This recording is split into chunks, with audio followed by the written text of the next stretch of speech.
Sejam todos muito bem-vindos ao segundo Summit Imparare. Nosso principal objetivo é compartilhar o conhecimento e as experiências, né, para a gente conseguir contribuir na jornada rumo à excelência no atendimento e também na prática clínica de vocês. Então, o meu nome é Vitória, eu sou formada pela Universidade Estadual de Londrina, fiz o meu aprimoramento e a minha pós-graduação na Faculdade de Ciências Médicas da Santa Casa de São Paulo, tudo voltada para a área de fisioterapia musculoesquelética. Além disso, eu trabalho atualmente no Hospital São Luís Itaim, e onde lá eu atuo principalmente na parte da demanda ortopédica dos pacientes. E a minha linha de pesquisa atualmente no mestrado, também realizando lá na Santa Casa, é na linha de trauma ortopédico. Por isso, falando um pouquinho dessa linha de trauma ortopédico, eu optei para trazer aqui para vocês a abordagem, né, da fisioterapia diante desse paciente voltado ao trauma ortopédico, só que em ambiente hospitalar, tanto em atendimento em enfermaria, quanto em atendimento das unidades de terapia intensiva. Só que antes da gente começar, eu tenho uns recados para dar, que são voltados aqui a pós-graduação, né, do Instituto Imparare. Então, já estão abertas as inscrições para a pós-graduação do Instituto Imparare com a Unip. São vários cursos de diversas áreas e para se especializar, que vocês, então, conseguem ter acesso lá no site do Instituto Imparare para ver quais são a disponibilidade desses cursos. Lembrando que todos que estiverem assistindo às palestras deste congresso e forem elegíveis, estão concorrendo, então, a um dos cursos de capacitação que vai ter online, na área que você tiver interesse e indicou lá no ato da inscrição. O sorteio ele vai ocorrer para os cursos pré-selecionados. Além disso, para concorrer, você deve printar a tela dessa palestra e postar lá no seu Instagram com a hashtag Summit Imparare e marcar 3 amigos e o @ do Instituto Imparare, tá bom? Então, eu também aproveito para informar vocês que a entrada ela é vigente em março de 2021 e tem uma promoção com um desconto de 40% em todas as pós-graduações. Então, se você quer começar a sua especialização ainda esse ano, corre lá e não perde essa oportunidade e faz lá sua inscrição. A princípio, são esses os recados e eu vou começar a palestra aqui com vocês. Então, vou falar um pouquinho para vocês em relação à abordagem da fisioterapia hospitalar no trauma ortopédico. Eu sou Vitória e eu vou falar um pouquinho aqui para vocês. Então, inicialmente, a ideia é a gente entender um pouquinho quem é esse paciente do trauma ortopédico em si, como a gente aborda ele, seja na enfermaria ou seja na UTI, e, no final, quais as condutas que a gente pode fazer. Avaliar, elaborar uma estratégia terapêutica, elaborar um tratamento terapêutico dentro desse período que ele vai ficar internado dentro do ambiente hospitalar. Então, quem é esse paciente, né? Podem vir uma demanda totalmente diferente de hospital para hospital. Seja um hospital particular, conveniado, seja um hospital de rede pública. Então, diversos hospitais atuam diretamente nesse paciente de trauma ortopédico, dependendo da demanda da população que frequenta aquele hospital. É lógico que a gente entende que os hospitais públicos são aqueles hospitais de porta aberta que recebem todos os tipos de trauma, que na maioria dos casos até tem mais frequência de receber traumas mais graves do que os hospitais particulares, que têm uma demanda de paciente mais restrito. Aí os traumas podem ser considerados menos frequentes de serem recebidos no pronto-socorro. Então, a gente pode vir aquela paciente idoso, seja ele que tenha tido uma queda da própria altura, um senhor ou uma senhora que tenha caído e pode ocasionar em algum tipo de fratura. Além disso, pode ser um paciente pediátrico que pode ter tido um trauma ou uma queda também e evoluir com, geralmente, fraturas de membro superior, sejam fraturas de cotovelo ou também alguma evolução com fraturas de fêmur ou tíbia. Isso também pode ser que chegue lá no pronto-socorro. Além disso, que é a grande maioria dos casos de acidentes automobilísticos, sejam eles moto versus moto, moto versus carro, ou outro tipo de demanda, mas na maioria dos casos, esses acidentes automobilísticos evoluem com traumas ortopédicos e também pode ser uma demanda desses pacientes, tanto também entrando em acidentes automobilísticos, a gente considera os atropelamentos também, vindo de uma moto ou de um carro. Além disso, as quedas de plano elevado, então aqueles acidentes de trabalho em que não tem um suporte muito correto, ou até tem um suporte correto, mas acabou acidentando por meio de trabalho, tanto por queda da própria altura, ou também uma mão gravemente traumatizada por algum material, ou serra elétrica, ou algo do tipo, também é um perfil de paciente que possa vir a aparecer. E, além disso, o mais simples, né, aquele simplesmente trauma torcional em que estava correndo no parque e acabou torcendo e evoluiu para um tipo de fratura. E, além disso, também a famosa queda com a mão espalmada, em que a gente vai conversar mais para frente, é o domínio desses pacientes. A maioria das fraturas ocorrerem em antebraço, em que eles ocasionam a queda com a mão espalmada.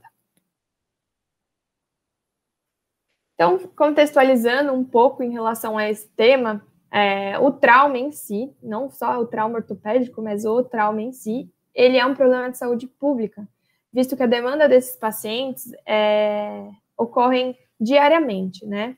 90% desses casos podem ocorrer com morte por ferimento, então é uma alta demanda, é um dado totalmente elevado, visto que é muito frequente na população.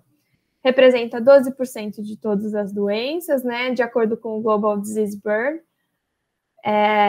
Então, é uma porcentagem baixa, mas também é um risco muito elevado de evoluir para a morte. E também é a terceira causa mais comum de morte no mundo.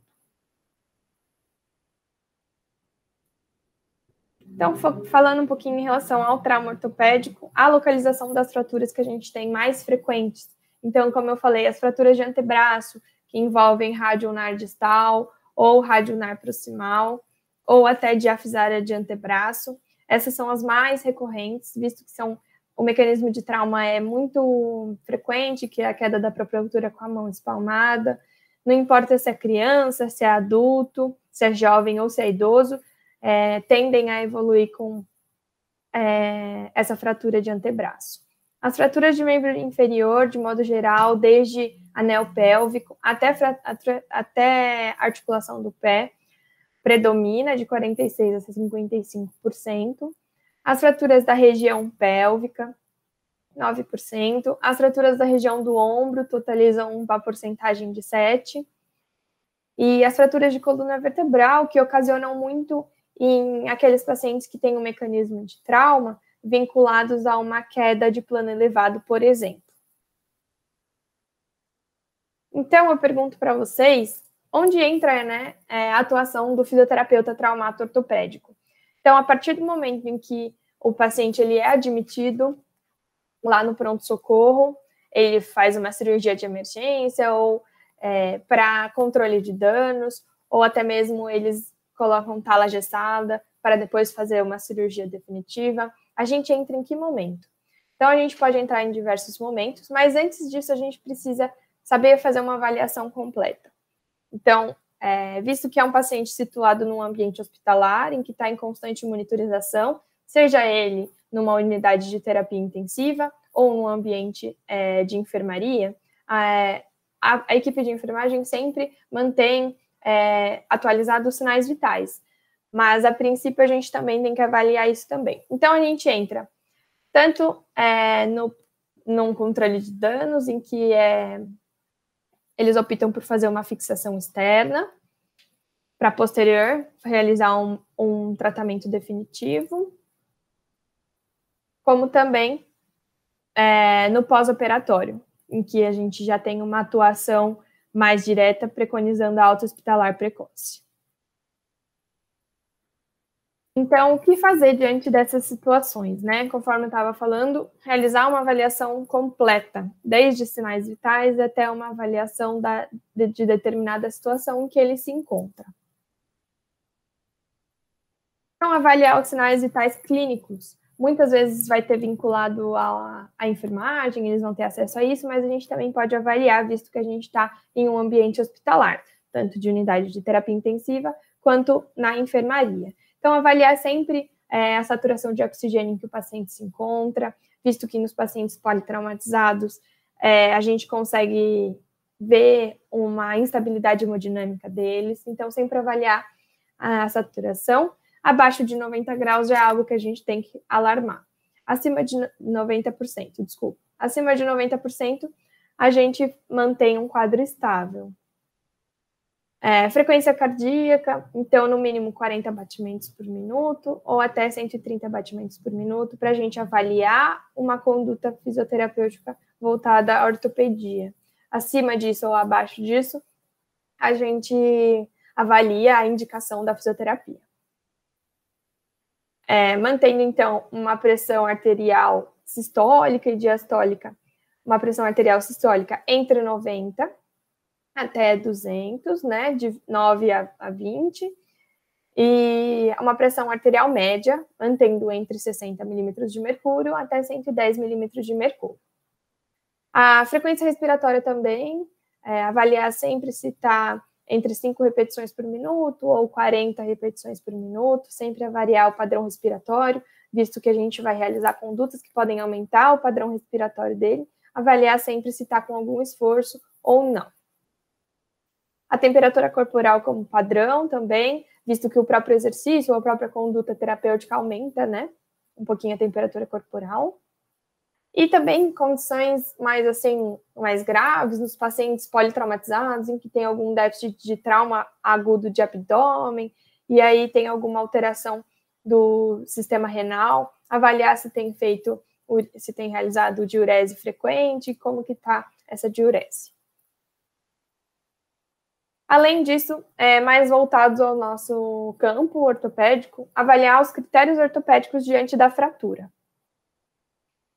Então, se tem ausência de fraturas instáveis, se aquele paciente está com alguma fratura que não está estabilizada, seja por tala, seja por fixador externo, e está aguardando um procedimento cirúrgico, sempre avaliar como que está esse paciente antes de realizar a conduta terapêutica. Então, precedendo o nosso atendimento, avaliar todo o raio-x ou a própria condição clínica que ele se encontra. A ausência de instabilidade óssea, a possibilidade de aplicar suporte de carga no membro afetado. Na maioria dos casos, isso pode acontecer no pós-operatório de cirurgias definitivas, em que eles optaram por colocar alguma osteossíntese e avaliar, diante dessa osteossíntese, a possibilidade de carga. E também ausências de contraindicações ortopédicas, que impossibilitem a mobilização e ou ortostatismo, como, por exemplo, algumas cirurgias definitivas podem ocorrer algo na cirurgia que eles não esperam e daí acaba possibilitando depois na fisioterapia, como algum bloqueio ou alguma contraindicação ortopédica. Então, tem alguns fatores de risco que a gente encontra nas enfermarias que possam, todos esses fatores, tanto de risco quanto de proteção, eles se tornam como prognósticos funcionais. Tá? Então, a idade é um fator de risco, visto que muitos pacientes são idosos e têm já difícil funcionalidade ou dependência mais aumentada quando comparado com algum adulto jovem. O paciente também ser institucionalizado previamente à cirurgia, então pode ser que em algumas casas de repouso, onde tem bastante idoso, ocorrem quedas da própria altura, e esses pacientes que são institucionalizados também se tornam um fator de risco para as fraturas. A presença de outras fraturas e comorbidades, como tanto fraturas quanto traumas, né? O paciente evoluiu num trauma com TCE, ou também a comorbidade associada vinculada a diabetes mellitus, também ao tabagismo. Isso tudo são fatores que podem influenciar no processo de consolidação óssea posteriormente. Autonomia reduzida nas atividades diárias, então sempre que for avaliar um paciente posteriormente à cirurgia, ou enfim, diante dessas enfermarias, avaliar como era a autonomia deles previamente à fratura, a caminhada mais reduzida. Isso tudo são fatores de risco para desenvolvimento de fratura. E a capacidade funcional também antes da fratura. As presenças de úlcera de pressão, que são vinculadas ao tempo de permanência intra-hospitalar, e o maior tempo de espera para a realização da cirurgia. Então, em determinados casos, para controle de danos, ele acaba esperando muito tempo para realizar a cirurgia definitiva, mas, assim, também em alguns hospitais, a espera do material cirúrgico também pode ser um fator de risco para desenvolvimento precoce posteriormente à cirurgia. O tempo de procedimento cirúrgico também, o tipo de procedimento cirúrgico também, se colocou uma osteossíntese boa o suficiente para realizar, para suportar aquele tipo de fratura ou aquele tipo de tecido ósseo. Atraso na fisioterapia, a desorientação do paciente, o atraso na obtenção do ortostatismo e deambulação. E, além disso, o uso de algumas restrições, como as sondas e fraldas, isso também dificulta no desenvolvimento do nosso atendimento intra-hospitalar. E tem alguns fatores de proteção que podem vir a beneficiar no processo de recuperação, como a mobilização no pós-operatório imediato, então, visto que ele está disponível para fazer qualquer tipo de mobilização, o quanto antes, isso é um fator de proteção. A presença de um cuidador sempre por perto, auxiliando tanto também na realização da fisioterapia, além da fisioterapia, então a gente pode orientar nos exercícios e o cuidador realizar depois. A fisioterapia precoce e a ausência também de sinais flogísticos. Isso é muito importante para evoluir, para a gente olhar as possíveis complicações que podem vir depois das cirurgias definitivas. E também a possibilidade de aplicar suporte de carga no membro tratado, o quanto precoce isso pode acontecer, melhora o prognóstico do nosso paciente. Em relação às complicações, que pode acontecer depois das cirurgias definitivas ou também das cirurgias temporárias, a hipotensão postural, a famosa trombose venosa profunda, o tromboembolismo pulmonar e as infecções hospitalares que podem vir a acontecer diante desses pacientes. Então, visto que nós somos profissionais que atuam com certa frequência nesses pacientes pós-cirúrgicos, vale nós nos alertarmos diante disso para a gente até alertar a equipe, toda a equipe multiprofissional que vai estar diante desse paciente. Então, tratando um pouquinho da hipotensão postural, ela é uma hipotensão ortostática, então considerada uma redução sustentada da pressão arterial de pelo menos 20 milímetros de mercúrio dentro de 3 minutos em pé. Então, conforme a gente quer estimular esse paciente a ortostatismo ou sedestação o mais precoce possível, ele pode vir a apresentar esse tipo de complicação, que é a hipotensão postural. Sinais clínicos: a fraqueza, tontura, fadiga, uma lentidão mais cognitiva, um tremor de membros inferiores, o ofuscamento visual, a dor de cabeça, náusea, até uma dispneia ortostática, então ele ficou em ortostatismo e teve um pouco de falta de ar, uma sonolência excessiva, então você vê que a gente colocou ele em ortostatismo e ele começou a bocejar excessivamente, até síncope, pré-síncope e ataque cardíaco, que daí ele pode evoluir. Tem alguns confundidores que podem vir diante disso, que é a variabilidade diurna, né, diante de alguns pacientes que ficam internados há muito tempo, ingestão de alimentos, então, depois da dieta, sempre avaliar, esperar um tempo para realizar essas condutas, porque eles ainda estão realizando essa digestão. Alguns medicamentos podem evoluir com uma hipotensão postural, a hidratação ou a desidratação, a temperatura do ambiente também e o decúbito prolongado. Então, sempre que possível, quando for atender esses pacientes na enfermaria ou nas UTIs, eleve o decúbito para pelo menos 30 graus, visto também que isso pode evitar broncoaspiração. Então, a gente tem que pensar em tudo quando a gente vai atender esses pacientes para a gente evoluir com algumas condutas. Outra complicação é a trombose venosa profunda, que é a formação a partir de constituintes do sangue de uma massa normal no sistema vascular. O risco aproximado após os procedimentos gerais de cirurgia é de 15% a 40%, mas em algumas cirurgias ortopédicas, como as artroplastias, tanto de quadril quanto de joelho, ou até nas cirurgias de fratura de quadril, podem evoluir em 40% a 60% de chances de evoluir com uma TVP. Visto que também a gente considera o fêmur um tecido rico em gordura, né? Ele tem um canal medular grande e isso pode evoluir com possíveis embolias gordurosas que podem ocasionar uma TVP ou um tromboembolismo.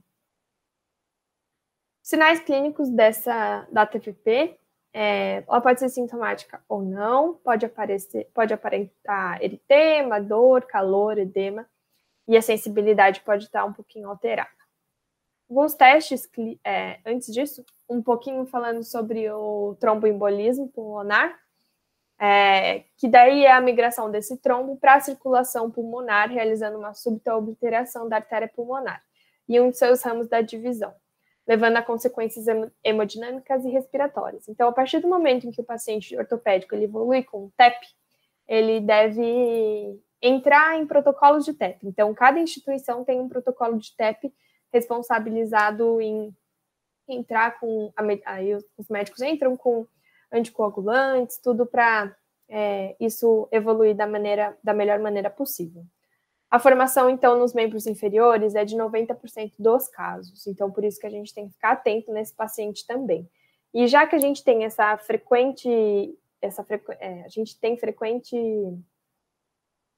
associação com o paciente, então a gente frequenta várias vezes o quarto para atender, a gente tem que ficar alerta aos sinais, como ansiedade, cianose, pele fria e úmida, tontura ou desmaio, dor nos membros inferiores, e principalmente a gente vê uma confusão mental presente. Então, só a gente que está lá todos os dias avaliando e atendendo, a gente consegue pensar, putz, depois que ele fez a cirurgia, ele está um pouco mais confuso. Isso é um sinal de alerta que a gente tem que também alertar a equipe multiprofissional. Além disso, a sudorese e a hipotensão arterial. Alguns sinais para a gente avaliar o tromboembolismo, na verdade, o tromboembolismo venoso e o tromboembolismo pulmonar, né? O teste de Romans, que avalia fazendo a dorsiflexão ativa e ele relata dor em panturrilha. Teste da bandeira, que é a palpação da panturrilha e avalia como está a pastosidade da panturrilha.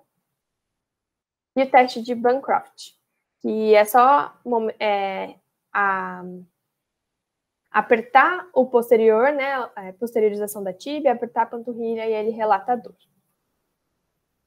Além disso, a gente tem a infecção hospitalar, que é um componente muito importante nessas cirurgias ortopédicas.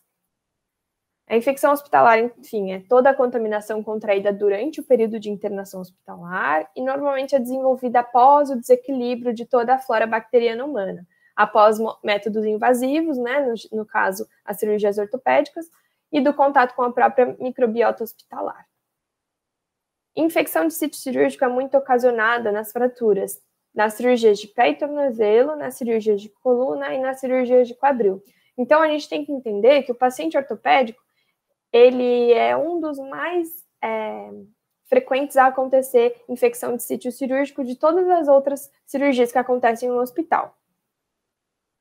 E isso pode evoluir também com uma perda funcional e amputações a longo prazo, altas taxas de falhas de implante e também reabordagens cirúrgicas. Então, isso tudo é algo que possa vir a acontecer nesse paciente de trauma ortopédico. Alertas, né? Então, os sinais bem flagísticos de infecções é a febre, dor, aumento da temperatura, perda de apetite, vômito, cefaleia. Isso tudo são sinais que a gente tem que ficar alertas em quadros de infecções. Aqui eu trouxe um vídeo para vocês de uma paciente que foi uma fratura transtrocantérica. Ela fez uma cirurgia definitiva e evoluiu com uma infecção. Então, reparem que a gente tenta... Ela me fala o relato dela de que estava saindo bastante secreção. Ali ao redor não tinha nada, mas um pouco mais distante acaba saindo bastante secreção sanguinolenta. Líquido sanguinolento, né? Posteriormente a isso, a gente procurou avisar a equipe médica e tudo certinho. Essa paciente, ela retornou ao procedimento cirúrgico e acabaram realizando, então, a lavagem de toda essa região. Então, a infecção hospitalar, né, a infecção de sítio cirúrgico, a infecção da cirurgia, é algo que a gente deve ficar atento, visto que ela teve uma evolução e retornou ao procedimento cirúrgico diversas vezes, e é algo muito difícil de cicatrizar. Então, por isso que a gente tem que ficar bem alerta diante disso também. As cirurgias ortopédicas, elas tendem a evoluir com um processo infeccioso, visto que, por diversos casos, é um corpo estranho, né, a utilização de uma osteossíntese ali, em que o corpo pode acabar rejeitando dessas formas. E aí eu pergunto para vocês como reabilitar esse paciente. Em que fases a gente pode reabilitar, o que a gente pode ou não fazer. É extremamente importante a gente ter uma discussão da equipe multidisciplinar para a gente discutir o que realmente pode fazer com esse paciente, pré-operatório, pós-operatório imediato e pós-operatório tardio.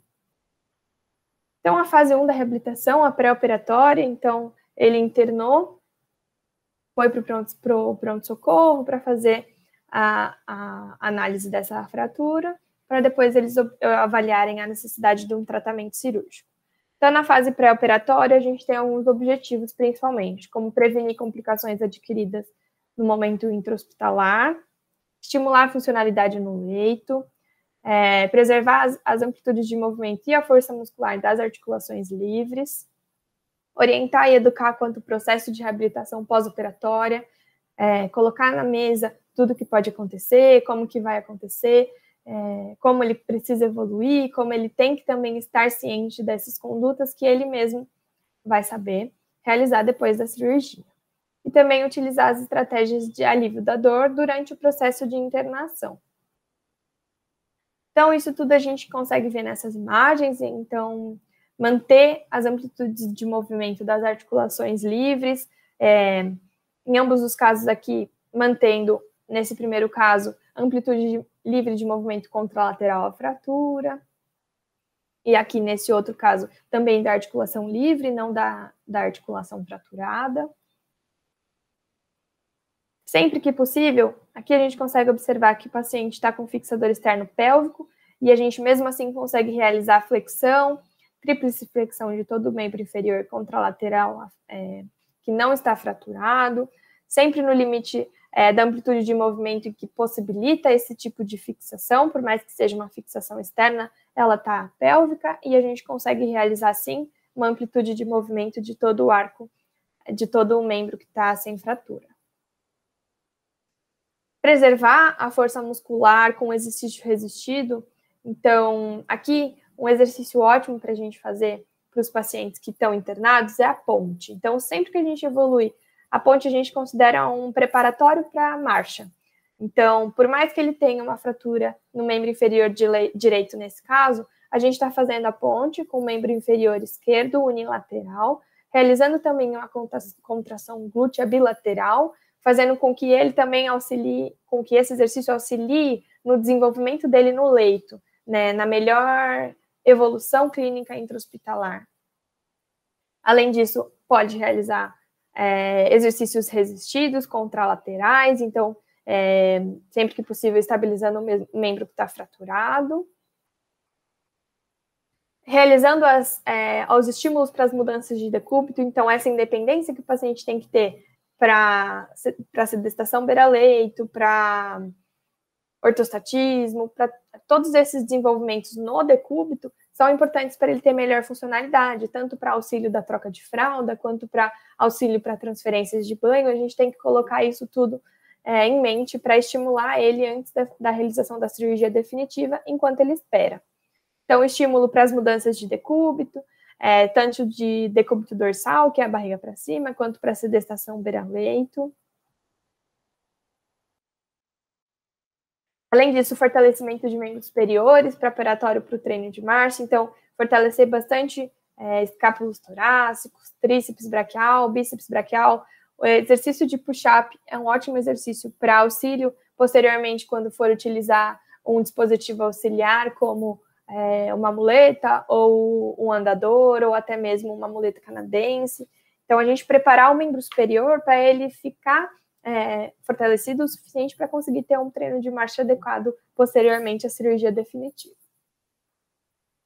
Aqui a gente tem um treino de marcha até previamente à cirurgia definitiva, em que a gente tem um paciente com o joelho flutuante, com um fixador externo. Ele não pode fazer descarga de peso em membro inferior direito, mas a gente precisa realizar essa independência funcional o mais precoce possível. Nesse paciente, era um caso que estava liberado pela equipe médica de realizar ortostatismo e o treino de marcha sem problema nenhum.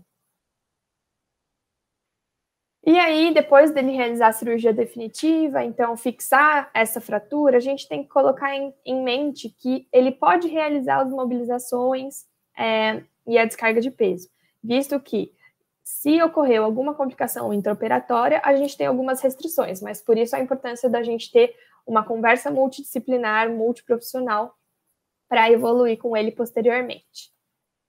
Então, a mobilização precoce, nesses dois casos foram fraturas de quadril, em que a mobilização precoce é extremamente importante para ganho de amplitude de movimento. A fratura já está fixada, a gente precisa ganhar essas amplitudes de movimento o mais precoce possível. É dolorido, o paciente vai ter bastante medo, bastante dor, bastante receio, mas a gente explicando que depois da fixação, quanto mais precoce possível a gente conseguir mobilizar, melhor.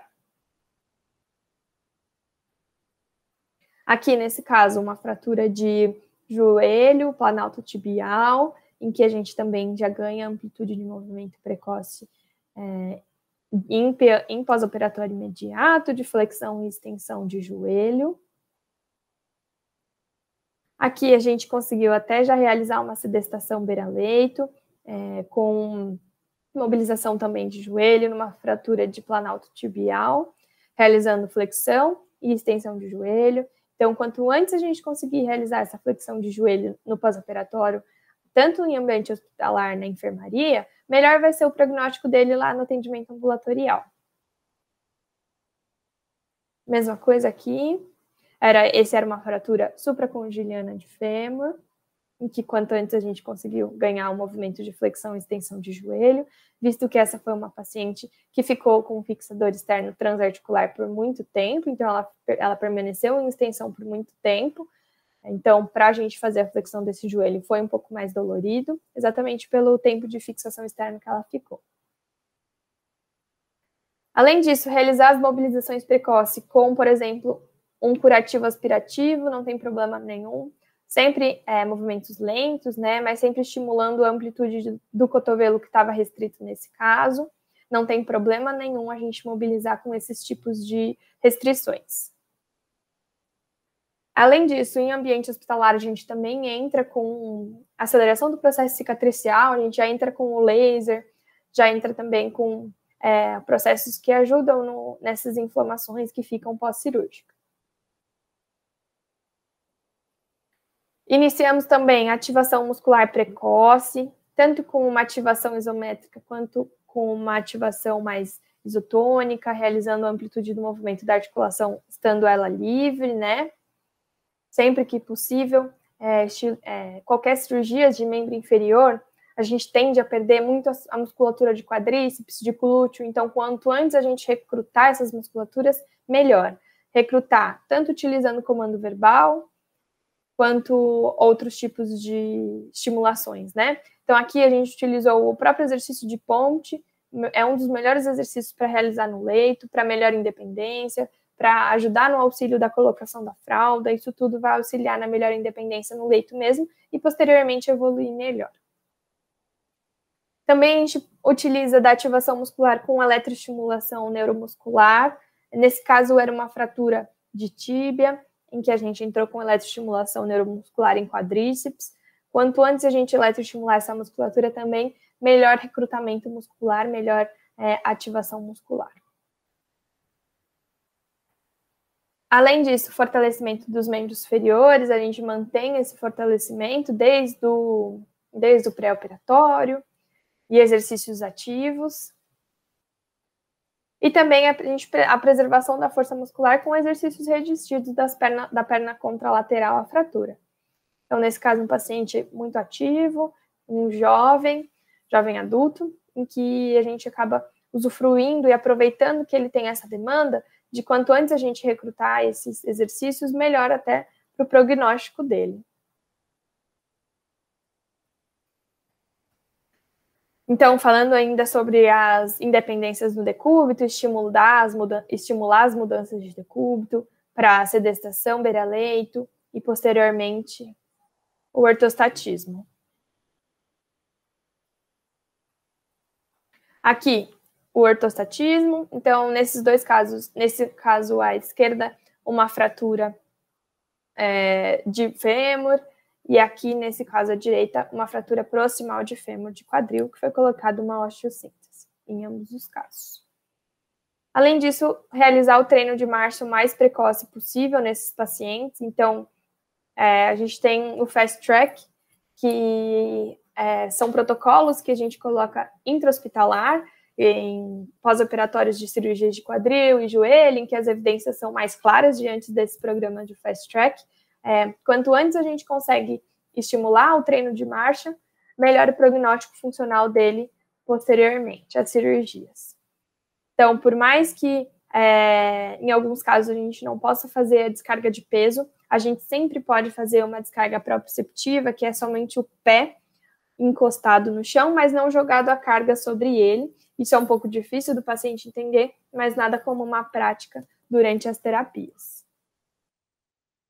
Então, aqui à esquerda a gente tem uma fratura de planalto tibial, em que o paciente estava muito receoso de encostar o pé no chão.